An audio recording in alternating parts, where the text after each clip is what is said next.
Good morning, students. This is Trilok Sharma presenting our new chapter of Class 10 CBSE, Amanda. It is a poem, and we discuss here about a girl, एक छोटी सी लड़की 10 से 12 साल की है, Amanda जिसका नाम है। उसकी कुछ हैबिट्स हैं और उन हैबिट्स को लेकर के उसकी मम्मी के द्वारा काफ़ी डांट सुनने को मिलती है। और जब भी उसकी मम्मी उसको डांटती है, कुछ बोलती है, तो उसके मन में क्या ख्याल चलते हैं या वो क्या सोचती है, इस पोइम में ईजी वे में बताया गया है। रिटन बाय रॉबिन क्लेन ने इसको लिखा हुआ है एंड हम इसको स्टडी करते हैं, देखते हैं। तो don't bite your nails Amanda, don't hunch your shoulders Amanda, stop that slouching and sit up straight Amanda. ये अमांडा की मम्मी है जो उनको बोल रही है, कुछ इंस्ट्रक्शंस दे रही है कि अमांडा ऐसा मत करो, अमांडा ऐसा मत करो। तो कि डोंट बाइट योर नेल्स, अपने नेल्स को मत बाइट करो, अपने नाखूनों को मत काटो Amanda. Don't hunch your shoulders, अपने शोल्डर्स को नीचे मत झुकाओ। मतलब जिस प्रकार से वो बैठी है, शोल्डर्स को नीचे करके बैठी हुई है, तो उसकी मम्मी बोलती है उसको कि अपने शोल्डर्स को नीचे मत झुकाओ। स्टॉप दैट स्लोचिंग, इतनी आलसीपन से मत बैठो। Stop that slouching and sit up straight, और बिल्कुल स्ट्रेट बैठो अमांडा। तो ये अमांडा की मम्मी है, अमांडा कुछ बातें बता रही हैं कि अपने नाखूनों को मत काटो।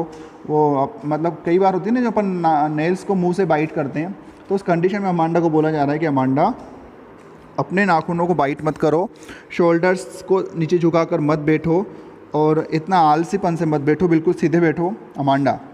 ये जो बात है वो मम्मी ने बोली है। अब जो ब्रैकेट में जो बात आने वाली है वो अमांडा अपने लिए फील करती है। क्या बात है कि there is a languid emerald sea where the sole inhabitant is me, a mermaid drifting blissfully. अब यहाँ पे अमांडा सोच रही है कि मैं काश ऐसा हो सकता मेरे साथ, कि मैं ऐसा होती कि देयर इज़ अ लैंग्विड, एक रिलैक्स्ड, एक शांत, लैंग्विड होता है शांत, एमरल्ड होता है एक स्टोन होता है जिससे अंगूठियों में डाला जाता है।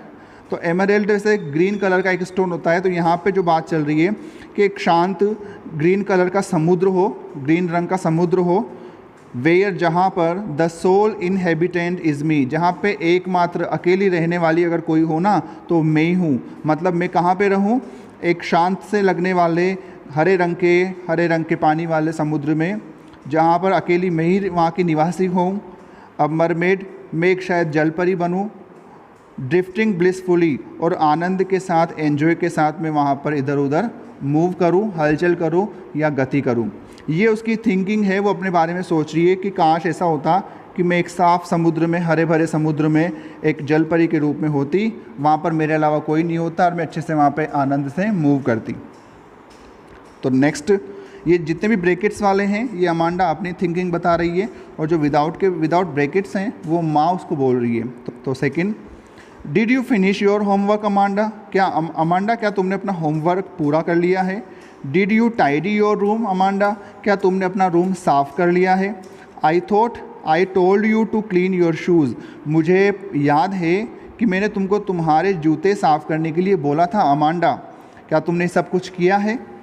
नाउ अब अमांडा क्या सोच रही है कि I M N orphan roaming the street, तो कि मैं तो क्या हूँ, ऑर्फन हूँ। ऑर्फन मतलब अनाथ, मतलब मैं अनाथ हूँ। रोमिंग द स्ट्रीट, मेरा क्या काम है, गलियों में इधर उधर घूमना मेरा काम है, मैं ऐसे घूमूँ गलियों में, मैं अनाथ हूँ, मैं गलियों में घूमूँ। I pattern soft dust with my hushed bare feet, मैं अपने बेयर फीट से, अपने नंगे पैरों से, माई हस्ड बेयर फीट, मैं मेरे शांत नंगे पैरों से, साइलेंट नंगे पैरों से, डस्ट मिट्टी के ऊपर, धूल के ऊपर पैटर्न बनाऊँ, मतलब कुछ आकृतियाँ बनाऊँ। ये अपना वो करने के लिए सोच रही है। द साइलेंस इज़ गोल्डन, क्योंकि साइलेंस जो होती है ना वो गोल्डन होती है, सुनहरी होती है। द फ्रीडम इज़ स्वीट, और जो आज़ादी होती है वह बहुत ही मधुर होती है। ये बात भी अमांडा अपने लिए सोच रही है। Next, don't eat the chocolate Amanda, Amanda ज़्यादा चॉकलेट नहीं खाएं। रिमेंबर योर एक्ने, अमांडा अपने एक्ने को याद करें। एक्ने क्या होता है स्टूडेंट्स? जब टीनेज होती है, टीनेज में बच्चों के मुँह से निकलते हैं, उसके बारे में उसकी माँ बता रही है कि अपने एक्नेस को, अपने मुहासों को याद करो। Will you please look at me when I am speaking to you Amanda?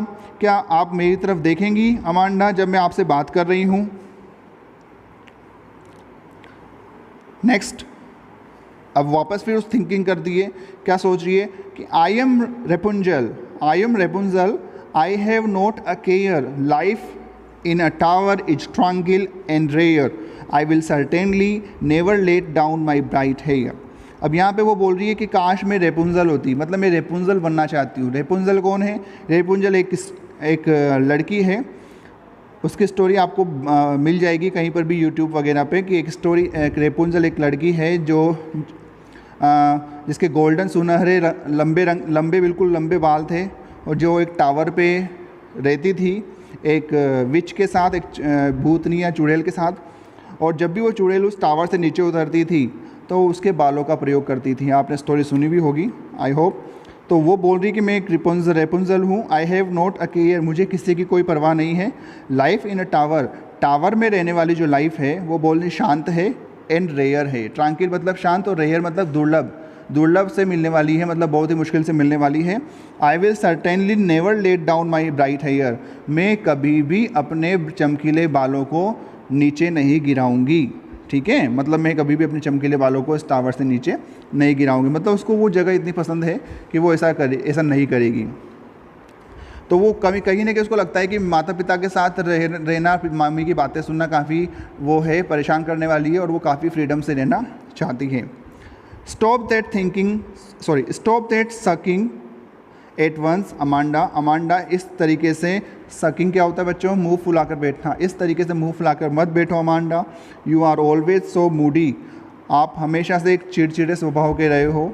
Any one would think that I nagged at you, अगर आप इस प्रकार से बैठे रहेंगे तो हर कोई यही सोचेगा कि आई नेग्ड यू, मैंने आपको स्कोल्ड किया है, मैंने आपको डांटा है। अमांडा, दैट्स इट अमांडा, ऐसे मत बैठिए। तो ये हमने आज पोइम पढ़ी, रॉबिन क्लेन ने लिखी है, एंड आई होप आप सबको ये काफ़ी समझ में भी आई होगी। अगर कोई क्वेश्चन है तो आप कमेंट बॉक्स में जाके कमेंट कर सकते हैं। Thank you so much.